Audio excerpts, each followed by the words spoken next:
Everyone, then I hope आप सभी लोग ठीक होंगे। बात करते हैं सीधा टॉपिक पे। क्या टॉपिक है आज हमारा 3.1 एक बहुत लंबे वीडियोस के बाद ख़त्म हुआ। उसमें काफ़ी लंबे टॉपिक्स थे है ना, तो हमने वो सब कवर किया। आज हम बात करते हैं न्यू टॉपिक पे, न्यू सब यूनिट 3.2। 3.2 हमारी क्या कह रही है? Assessment of learning style and strategy. यहाँ मालूम कर रहा है सीखने की शैलियाँ और उनकी रणनीतियों का आकलन मालूम किया है। ठीक है, सबसे पहले हम बात करते हैं assessment of learning styles and strategies. तो जैसे हम यहाँ देखते हैं, शिक्षकों को यह पता लगाना होगा कि छात्र कैसे सीखते हैं। सबसे पहले जब हम एक स्टूडेंट और टीचर की बात करते हैं, तो सबसे पहले जब एक टीचर को बच्चे के बारे में ऑल ओवर इन्फॉर्मेशन होनी चाहिए। जब उसे इन्फॉर्मेशन हर बच्चे के पर्टिकुलर चीज़ के बारे में होती है, तो उसे वो कौन से वे में सीखता है, बच्चे का लर्निंग स्टाइल क्या है, टीचर को ये भी पता होना चाहिए। तो जैसे कि हम सभी जानते हैं कि तीन जो हैं वो मुख्य लर्निंग स्टाइल हैं, या फिर हम बोलें कि सीखने की शैलियाँ हैं जो हम लोग जानते हैं। वो कौन कौन सी हैं? दृश्य, विजुअल, श्रवण ऑडिटरी, स्पर्श या गतिज, काइनेस्थेटिक। तो जो बच्चे सीखते हैं या लर्न करते हैं वो 3 तरह से लर्न करते हैं: देखकर, सुनकर और चीज़ों का पर्टिकुलर यूज़ करके या फिर उनमें इन्वॉल्व होकर। छात्रों के सीखने का आकलन करने के लिए आप उन्हें स्कूल वर्ष की शुरुआत में सीखने की शैली का आकलन कर सकते हैं। यहाँ बात कर रखी है, अगर आपको बच्चे का ये चीज़ का असेसमेंट करना है कि बच्चा का जो लर्निंग का स्टाइल है वो कौन सा है, तो आप उसे शुरुआती ईयर जब बच्चा स्कूल आना शुरू करता है, तो उस टाइम पे हम क्या कर सकते हैं, इस प्रकार की कुछ एक्टिविटी कंडक्ट करके बच्चों का पता लगा सकते हैं कि बच्चे का जो सीखने का शैली है या फिर उसके लर्निंग स्टाइल है वो कैसा है। आगे बात करें, ये न केवल शिक्षक की मदद करता है बल्कि ये छात्रों को यह भी जानकारी देता है कि वे सीखता है। कि यहाँ बात करी कि ये एक टीचर के लिए तो यूज़फुल चीज़ है, लेकिन वो क्या है, आगे चलकर वो एक बच्चे के लिए बहुत ज़्यादा यूज़फुल हो जाएगी कि बच्चे को ये चीज़ खुद से मालूम होगी कि वो किस प्रकार से चीज़ों को सीख सकता है। तो उसे चीज़ों को किस प्रकार से गेन करना है, किस प्रकार से सीखना है, इसमें अपना टाइम ज़ाया नहीं करना पड़ेगा। वो इस चीज़ को ऑलरेडी आइडेंटिफाई कर चुका होगा अपनी अर्ली एजेस में ही कि उसे किस प्रकार की चीज़ें लर्न करने में ज़्यादा ईजिली होती है, कौन सी चीज़ों को आसानी से सीख लेता है। यहाँ बात कर रखी, यह एक सरल आकलन है जो आप कर सकते हैं। अगर आपको चेक करना है या फिर असेस करना है बच्चे को कि बच्चे का लर्निंग स्टाइल या फिर सीखने की शैलियाँ क्या है, तो इसके लिए एक बहुत सिंपल सा प्रोसेस है आकलन का, असेसमेंट का, जो हम स्वयं से कर सकते हैं। यहाँ लिखा हुआ है, इसे करने का सबसे आसान तरीका यह है कि आकलन को 3 खंडों में विभाजित किया जाए। जैसे कि हम सभी जानते हैं कि जो लर्निंग स्टाइल है वो हमारे 3 तरह के लर्निंग स्टाइल्स हैं। तो यहाँ बात कर रखी है, अगर आपको बच्चे का अपना असेसमेंट चेक करना है कि बच्चे का कौन सा लर्निंग स्टाइल है, तो आप क्या करो, आप आकलन को, जो भी उसका असेसमेंट है, उसको 3 खंडों में विभाजित किया गया है। है ना, 3 खंडों में क्या किया, सीखने की शैलियों को इन्होंने विभाजित कर दिया, प्रत्येक अलग अलग सीखने की कौशल के लिए। लेकिन छात्रों को ये नहीं बताएं कि कौन सा अनुभाग कौन सा है। बच्चों को हम 3 प्रकार की एक्टिविटी कराएंगे। एक ऐसी एक्टिविटी होगी जो सुनकर सीखने वाली होगी, एक होगी जो देखकर सीखने वाली होगी, एक होगी जो हमें पार्टिसिपेट करके सीखना है। हम बच्चों को नहीं बताएंगे हम क्या चीज़ कर रहे हैं, हम तीनों एक्टिविटीज़ बच्चों के थ्रू कराएंगे और बच्चों को हम इस चीज़ के बारे में अवेयर नहीं करेंगे कि क्या चीज़ है। बच्चा उस चीज़ को करेगा, ठीक है, और हम उस चीज़ को, अगर बच्चे का जिस चीज़ में ज़्यादा इंटरेस्ट होगा, बच्चा उसके थ्रू ज़्यादा चीज़ों को लर्न कर लेगा। इसके द्वारा हम, इन एक्टिविटीज़ के द्वारा हम क्या कर सकते हैं, हम आइडेंटिफाई कर सकते हैं बच्चों को कि बच्चे का लर्निंग स्टाइल क्या है। यहाँ बात कर रखी है सीखने की शैलियाँ। हम सबके तौर तरीकों को एक संवेदी मार्ग के रूप में परिभाषित करते हैं।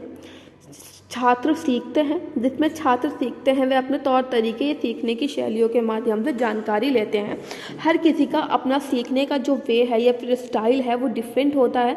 जिस इंसान का क्या है, संवेदी मार्ग होता है, जिस चीज़ का इंटरेस्टेड होता है बच्चा, उसी वे में बच्चा क्या करता है, चीज़ों को लर्न करता है, चीज़ों को माध्यम से जानकारी लेता है, उन्हें क्या है, दूसरों के साथ डिस्कस करता है और उसे अपने माइंड में बनाए रखता है। सीखने की शैलियों की मात्रा के बारे में कई मत हैं, कि कई डिफरेंट थॉट्स हैं अबाउट कि हमारी लर्निंग स्टाइल कितने प्रकार के हैं। बस अधिकांश शिक्षक जो हैं वो इन तीनों पर ही अधिक कक्षा में पाई जाने वाली शैलियों के रूप में सहमत हैं। जो ज़्यादातर मोस्टली जो हमारे टीचर्स हैं वो कितने 3 प्रकार की शैलियों का यूज़ ही अपने क्लासरूम में करते हैं। तो यहाँ हमारी फर्स्ट दे रखी है श्रवण शिक्षार्थी। ऐसे शिक्षार्थी जो चीज़ों को देखकर सीखना पसंद करते हैं, चीज़ों को जो मतलब ईजिली वे में देखकर या फिर देखकर अडेप्ट करते हैं, देखकर, ठीक है। नेक्स्ट है श्रवण विद्यार्थी, जो पाठ को सुनकर, जो पाठ को सुनकर सीखना पसंद करते हैं, है ना। जो लोग हमारे ऑडिटरी लर्नर्स होंगे वो चीज़ों को सुनेंगे, उसके बाद वो उसे जल्दी से अडेप्ट कर लेंगे। थर्ड है हमारा गतिज या स्पर्शनीय शिक्षार्थी, जो पाठ को अनुभव द्वारा सीखना पसंद करता है। ऐसे स्टूडेंट जो हमारे काइनेस्थेटिक लर्नर्स होते हैं, वो चीज़ों को सुनकर देखने के साथ साथ क्या है, उनमें पर्टिकुलर पार्टिसिपेट कर चीज़ों को प्रैक्टिकली कर अपनी लाइफ में वो तब सीखना पसंद करते हैं। तो हम जैसे जानते हैं कि हमारे 3 प्रकार के लर्नर्स हैं या फिर 3 प्रकार के हमारे लर्निंग स्टाइल है हमारा, है ना, विजुअल, ऑडिटरी एंड काइनेस्थेटिक। यहाँ बात करें दृश्य, श्रवण और गतिज स्पर्श 3 सीखने के तरीके हैं। जैसे हमने ऊपर अभी ये चीज़ डिस्कस की कि हमारे सीखने के मेनली कितने तरीके हैं, वो 3 तरीके हैं। हो सकता है कि आपको इस बात की जानकारी ना हो कि आपके देखने की शैली का कक्षा के अंदर और बाहर आपके अनुभवों पर क्या प्रभाव पड़ता है। यहाँ बात कर रखी कि आपके जो सीखने की शैली है, उसका कक्षा में और उसके बाहर क्या उसके एक्सपीरियंस है और उसका क्या इफेक्ट पड़ता है। आप अपने सीखने की शैली का पता कैसे लगा सकते हैं, आपका तौर तरीका क्या है, आप अपना वे किस तरह से आइडेंटिफाई करोगे कि मेरे अंदर कौन सी लर्निंग स्टाइल है। तो इसका जो मेरा वे आइडेंटिफाई करने का वे है, वो मेरा अपना अलग ओन होगा।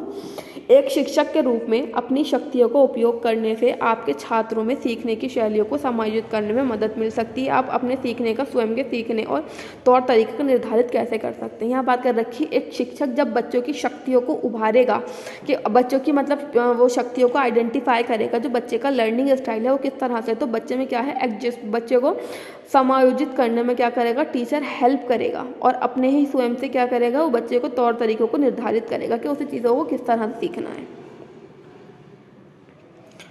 यहाँ बात कर रखी है वर्तनी। जब एक नई वर्तनी की कोशिश करते, जब कोई एक शब्द है ना, एक शब्द की वर्तनी की कोशिश करते, एक नए शब्द की वर्तनी आवाज़ निकालने की कोशिश करते हैं, तो क्या आप शब्द दृश्य को चित्रित करने का प्रयास करते हो। जब आप कोई एक चीज़ नई सीख रहे हो तो उसमें यहाँ मालूम कर रखा, तीनों चीज़ों को आपको बात करेंगे। यहाँ पे हम तीनों लर्निंग स्टाइल की ध्वनि में हम किस वर्तनी हम उसको किस प्रकार से यूज़ करेंगे।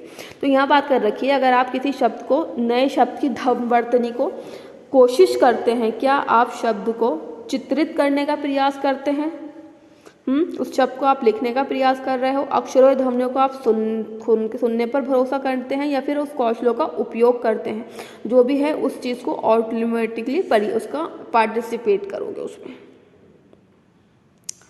यहाँ बात कर रहे हैं कि किसी परिचित से टकराना। जब आप किसी ऐसे व्यक्ति से टकराते हैं जिससे आप एक